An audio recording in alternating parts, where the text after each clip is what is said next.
Unlike the other pieces of scores that have had elements of graphic notation in them, Cardew does not give any sense of legend or any instructions to the performers at all.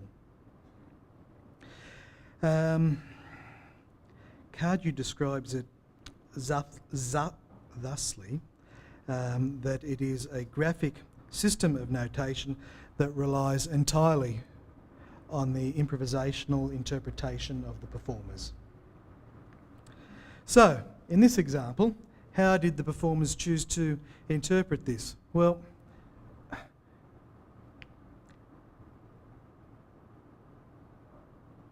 there are three numbers here, 34, 3 and 1.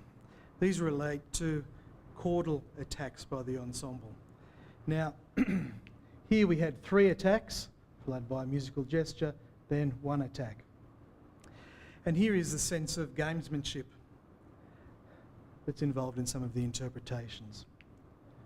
Using that same closed rule system, one would imagine that you would then require 34 attacks at the beginning, and that would tend to make sense. According to the performers, though, that would make for a very long and perhaps somewhat boring opening section to the piece.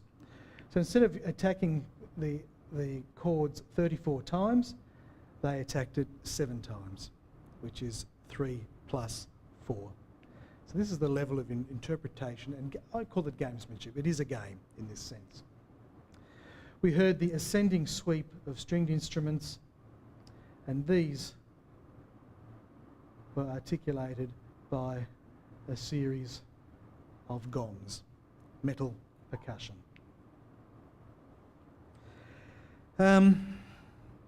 I think we'll come back to Cardew a little bit later. What I would like to do now, though, is to address the other part of the equation.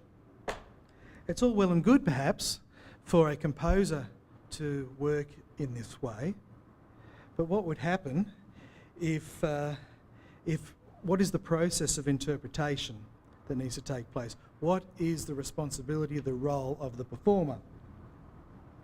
So we have some special guests.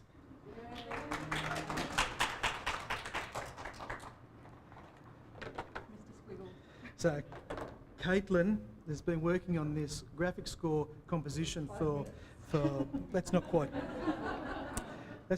true.